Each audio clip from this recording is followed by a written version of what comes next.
And we begin with the immigrants waiting outside of an Orlando office building tonight again as they try to be seen for their mandatory appointments in the morning. Good evening, I'm Greg Wormuth. And I'm Martha Sagaska. We've watched this line since last week. People spending days out there thanks to an appointment backlog that has just overwhelmed this office. Nick Pampantonis is live out there for us tonight. And Nick, this is more than a surge of migrants. This is really a broken system. The officials explained today that the system agents use at the border when migrants cross doesn't take into account how many appointments this facility can actually handle. And so what we've got here is people on both sides of the street, including kids, waiting overnight, just hoping to get a spot tomorrow morning. If you want to update your information. Announcements playing out of loudspeakers to weary ears outside the ICE office in Orlando. Immigrants preparing to settle in for another night of camping out in line, hoping tomorrow will be the day they get inside the building for their mandatory appointments with officials. Hay personas que tienen hasta 3 días de estar aquí acampando. Their reasons for being here vary. And this is the way that the government keeps track of individuals so they don't get lost in the system. So the risk is that he's going to get lost in the system, and then he's the one who's going to be blamed. But if they're lucky enough to be on the schedule, there's no guarantee their name will be called. They're able to process 80 to 100 individuals a day. But 300 or more appointments may be made at the border, at the southern border. Every day I encounter people who are just extraordinarily frustrated with the system. They just can't believe that this is how the immigration system works in America. Attorney Frank Symphorien says the Orlando office line is one result of a much wider issue.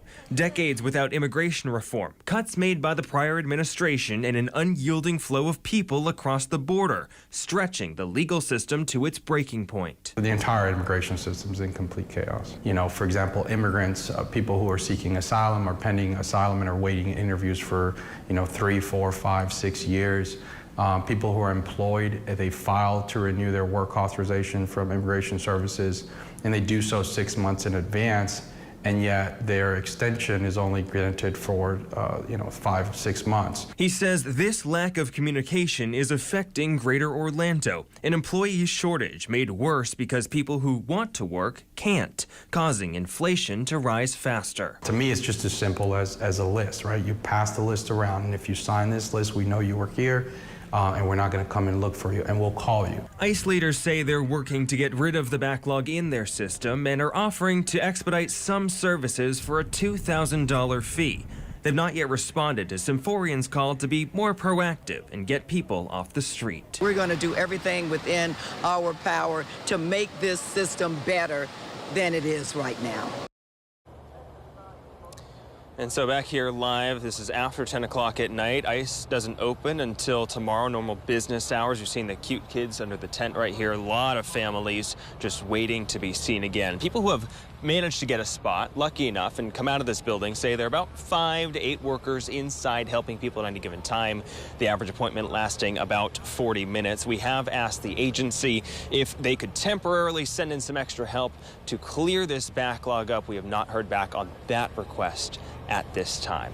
Live in Orlando, Nick Pampantonis, WFTV Tonight. Other migrants are calling for improvements to the way they're treated here in Central Florida. This weekend, more than 100 people rallied at the Lake Eola Amphitheater on International Workers' Day. Many were members of the Farm Workers Association of Florida. They are fighting for immigrant rights, better pay, gender equality, affordable housing, and protection against racism and discrimination.